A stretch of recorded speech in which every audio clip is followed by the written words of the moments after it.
This episode of Rick and Rick Rule the World is brought to you by Taskin, the first name in premium quality travel gear, with slim, stylish gear like the Taskin Edge professional laptop backpack for business and travel. Order now at TaskinSF.com. Next up, it's time for an epic game of Rick and Rick loaded questions. Super Bowl 2020 edition. That's right. We're talking the biggest spots in this year's AdBowl, including commercials from Pepsi, Google, Cheetos, Pop-Tarts, and more. On the one show where everyone's a number one draft Rick. And everybody rules the Super Bowl. Hello, everyone. Welcome to our big Super Bowl episode of Rick and Rick Rule the World. I'm Rick Matheson, and I am joined, as always, by the Travis to my Kelsey, the Kyle to my Shanahan, the Jimmy to my Garoppolo, Rick Wooten. How you doing, Rick Wooten? I'm doing well. You know, you mentioned Shanahan. I got to tell you the story. I don't think I've told you the story yet. So the other night, this is maybe 2-3 weeks ago. This is before the 49ers had made it into the Super Bowl. It was actually the game right before. And I was sitting in a restaurant in downtown Los Gatos, and in walked somebody, and everybody started kind of murmuring and you know, kind of responding to it. And I looked over, I had no idea who this person was. And so, of course, you know, I'm asking the people that I'm with, he's like, why is everybody kind of freaking out? And they're like, that's Shanahan. And I was like, oh my God, that's cool. So I turned, I took a picture, I posted it to Facebook, and I was like really excited. It's like, hey, look at this, man. The coach of the 49ers came in and watched the football game with us. Well, showing my ignorance, I actually didn't take a picture of Shanahan. I took a picture of the guy next to him. Who pointed it out to you that you shot the wrong person? Unfortunately, it was one of my good friends, Joe. You know, he's like, dude, that is not Shanahan. Pan to the left. That is Shanahan. Like, holy crap. And so, yeah, so I felt like a complete idiot. I don't get whatever starstruck anyway. So if it had been like an Academy Award winning actor, you know, a big politician or something, it's like, okay, whatever. I'll tell you, the last time, I'm not often starstruck, you know, and I just in the business of what we do, we run into a few of them. Right. The last time I was pretty lame. I was in a restaurant, and it was like, wait, is that Steve Wozniak? Oh my God, that's Steve Wozniak. It's so, like a stupid fanboy, I took a selfie with Steve Wozniak over my shoulder so I could post it to Facebook and say, there's Steve Wozniak. That was lame. You know, I can actually beat that. I was about to really tease you about being a super nerd, but then I realized, oh, wait a second. I may have told you about this, but one time my wife and I were at a luau in Hawaii, and I didn't even notice him. My wife, who could care less about any of this stuff, and the way she said it, too, was just hilarious. She goes, hey, isn't that George Takei from TV's Star Trek?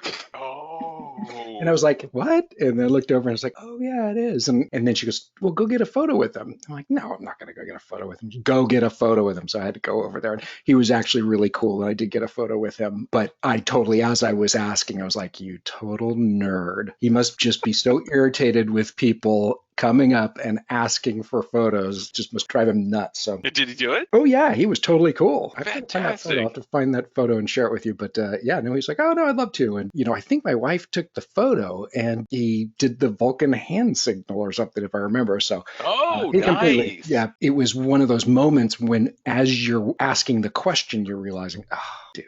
That is so nerdy. So, all right, it's a special Super Bowl edition of Rick and Rick's Loaded Questions, where we're going to test your brand recall about this year's Super Bowl spots. Are you ready? I'm as ready as I'll ever be. Question number 1. 30 years after the debut of his hit song, You Can't Touch This, 80s rapper MC Hammer appears in a Super Bowl spot for which of the following brands? A. Cheetos Popcorn, B. Nacho Cheese Doritos, C. Roasted Red Pepper Tostitos, or D. Meatloaf and Cheese Pringles. Which of these features MC Hammer saying, can't touch this? I really wanted to be Meatloaf. That was such a funny commercial from last year. Yep. It's actually the Cheetos Popcorn.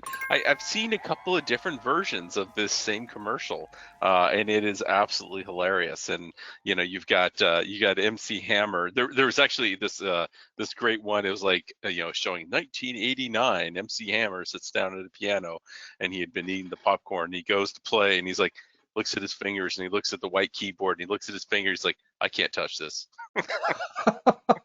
You are absolutely correct. That is a spot for Cheetos Popcorn from San Francisco ad agency, Goodby Silverstein and Partners. All right, question number 2. In a spoof of Coca-Cola's famous Hilltop Teach the World to Sing spot, one song-filled commercial proclaims that in order to solve the world's most pressing problems, it must feed the Snickers hole.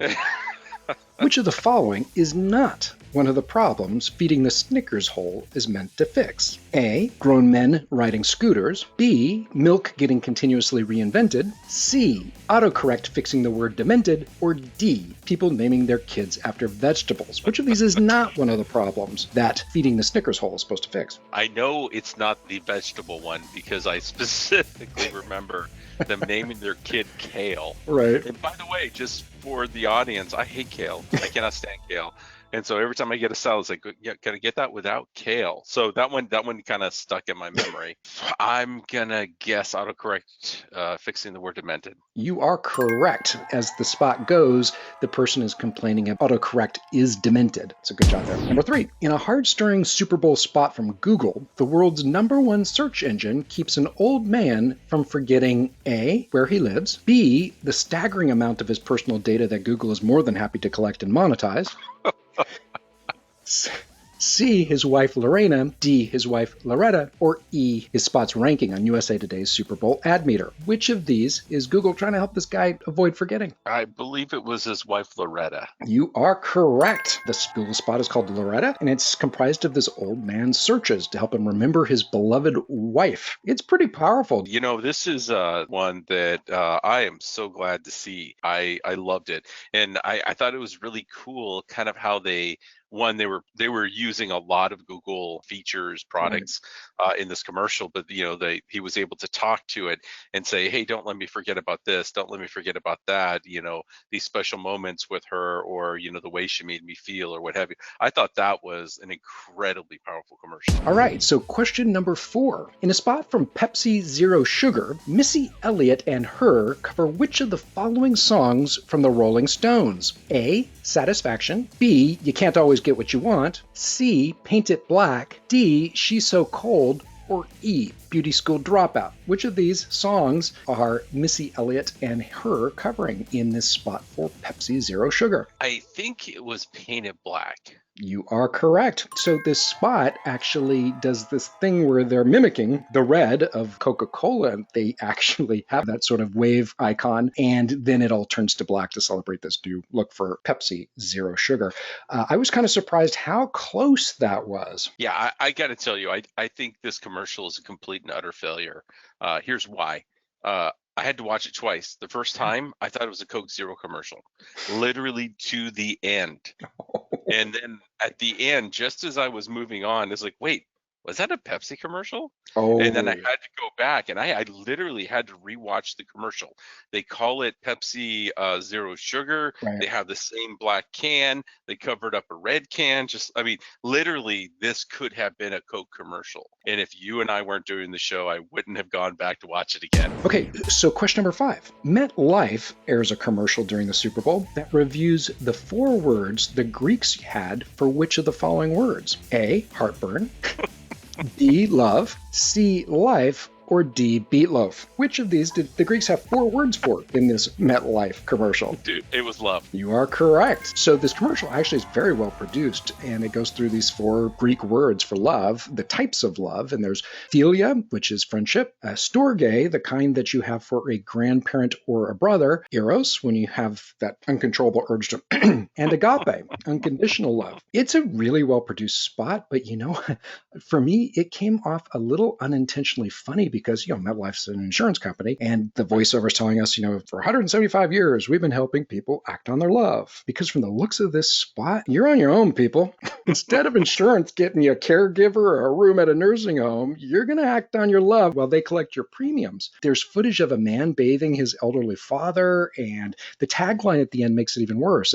Be good at life. I didn't get the sense that MetLife's taking care of me or helping me. Is there something missing visually in this spot for me? There was a few commercials that I've seen this year where I've kind of walked away thinking like, I think they kind of missed the point. Like the messaging didn't come through. And this is kind of one of those where, I just didn't feel like I took away any messaging from an insurance standpoint. All right, we're going to continue our game of loaded questions, the Super Bowl 2020 edition, so don't touch that 3-layer bean dip. We'll be right back.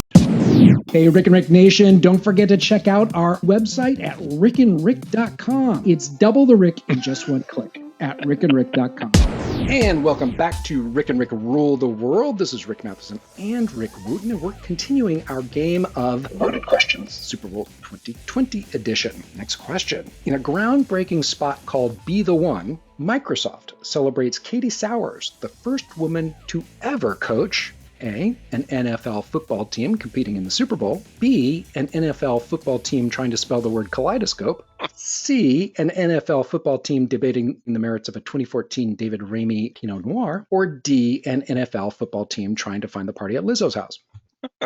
Katie Sowers is the first woman ever to coach what? So it is that she is part of an NFL team going to the Super Bowl. She is a coach now of the San Francisco 49ers. That's absolutely correct. So she's an offensive assistant coach with the San Francisco 49ers and the first woman to coach in the Super Bowl. The spot shows snippets of Sowers' life growing up and how she always wanted to one day be on a real football team. It was only on second replay that I realized that the spot is ostensibly about the Microsoft Surface tablet. But then I realized if you're the creative team at McCann putting this spot together, you can't upstage this story. You have to be very subtle, and folks are going to know anyway because people are going to watch this commercial over and over again online. Yeah. So they probably did exactly the right thing, and they had the Microsoft official NFL sponsor logo at the end. I got to tell you, Rick, as a hashtag girls dad, I love this spot. Exactly the kind of message I want to see from brands and for my daughter to see. So touchdown Microsoft and Team McCann. Yeah, I completely agree. I thought this was one of the more powerful commercials that I've seen so far. Next question. In a spot called Tough Never Quits, Oakland Raiders backfielder Josh Jacobs, who grew up homeless, has a conversation with his younger self, telling him that if he pushes himself, his future is bright. And he says this as they're driving around in A, a Jeep Gladiator, B, a Kia Seltos, C, a Kia Sorento, D, an Audi e-tron, E, a Porsche Taycan, or F, a Hummer all-electric vehicle. I guess the Sorento. That's what I would have guessed too. No, the answer is actually B. It's a Kia Seltos. Compare and contrast here. This spot tried to get the same magic that the Microsoft spot did with Katie Sowers, and they played up the product too much here. It really felt like, you and I have discussed this about shows where they're doing the product placement in TV shows, and it's like over the top, too much. This just was too much for me. I completely agree with you. I was probably 5 seconds into the commercial and it's like, oh, this is a Kia commercial. Yeah. So yeah, I kind of had a visceral reaction to it as well. Right. Question number 8. In a weird twist, director Martin Scorsese, the same Martin Scorsese who has criticized Marvel movies for not really being cinema, demonstrates his high-minded sense of culture when he joins Jonah Hill in a spot for A, Zero Sugar Pepsi, B, Diet Mountain Dew, C, Monster Energy Drink, D, Bubbly, or E, Coca-Cola Energy. I know this one because I thought it was such a weird commercial. Not only because of who they had, but simply the whole thing. Because of who they had in it. It was like, what the hell is this? But anyways, this was the Coca-Cola Energy drink. You are correct. Question number 9. This Super Bowl, Budweiser celebrates A, stock video footage, B, the typical American, C, unusual Americans, or D, Clydesdales and puppy dogs.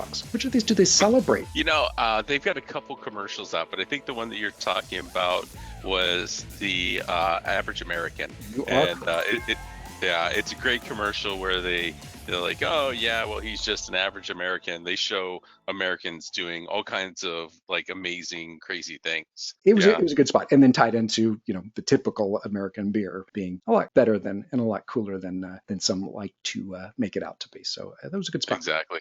This was not my favorite Budweiser commercial. My favorite was they kind of redid the "What's Up" commercial. So if you remember that from years and years ago, you had the guys calling each other, "What's up? What's up?" Well, they redid it with basically home robots. And so they have these, basically the Alexa at home says to the Roomba across the room, "What's up? What's up?" And they have all these different things that you have in your house kind of talk back and forth to it. And then one of the guys from the original commercial walks into the house because he lives there, and they all shut off, and they're like, "Oh, that was really close." It was actually very clever and kind of fun. This is our last question. So the most WTF Super Bowl commercial this year is which of the following? And really there's no wrong answer. Pop-Tarts Pretzel, Little Caesars, best thing since sliced bread, the Porsche Museum, promoting the Porsche Taycan, Avocados from Mexico Shopping Network, Quibi, whatever the hell that was, Rick and Morty Pringles Stackers, Bud Light Seltzer, Audi e-tron with Maisie Williams, that's Arya Stark from Game of Thrones, singing Let It Go from Frozen to promote the new Audi e-tron electric crossover vehicle, Doritos Cool Ranch Dance, a dance-off between Sam Shepard and Lil Nas, or Alexa Life Before Alexa. Which of these is the most what the F for you? I'm going to have to say it was Quibi, mostly because when I walked away from the commercial, I still didn't have any idea what the hell it was. I had to go online to figure out what it was. And even then, I'm still a little perplexed. Like this idea of 10-minute episodes of shows or something like that. It's very bizarre, and I don't think the commercial worked at all for me. No. That commercial, I would have just completely ignored it if I was just a regular consumer watching the show. Didn't know what it was doing or why I would care.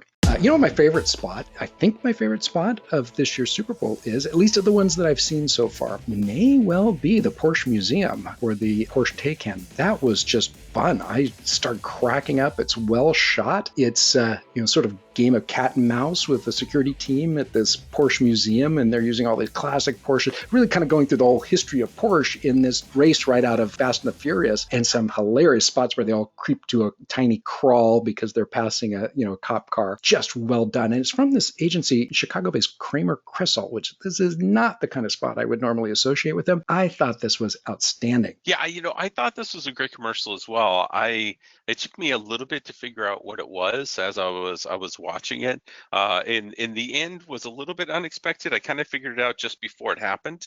But I thought they did a really good job. I really enjoyed it. I got the message. I enjoyed kind of they had a lot of almost Easter eggs in there. You saw one of the security guards jump on the tractor and start driving, which is kind of cool because if you go back to the history of Porsche, Ferrari, Lamborghini, they all started as tractor companies, and so it's just kind of cool to see how they worked all that in there and really did a good job at representing the brand. I thought that this year's batch of Super Bowl spots were a lot better than last year's. I thought they're a lot more light and fun. I cracked up at a number of them. Even the TurboTax. You got to try hard to make TurboTax entertaining, and I thought that spot was kind of funny with everyone dancing around like that. One of your longtime favorites that fell out of favor with you last year, I thought Avocados from Mexico, the shopping network thing, was kind of funny. So I liked this batch. I have to say I did enjoy the Pringles one. I thought that it was pretty crazy that they actually integrated Rick and Morty into it. But I thought that I completely agree with you. I think there were a lot of great commercials this year, more so than we've seen in the last couple of years. You did awesome, Rick Wooten. Thank you very much. And I think that's going to wrap it up for this special Super Bowl edition of Rick and Rick Rule the World. Thanks for joining us. Check us out at rickandrick.com, where you'll find all our social links, past episodes, and more. And as always, be sure to join us next time for the one show where everybody's name is Rick and everybody rules the world.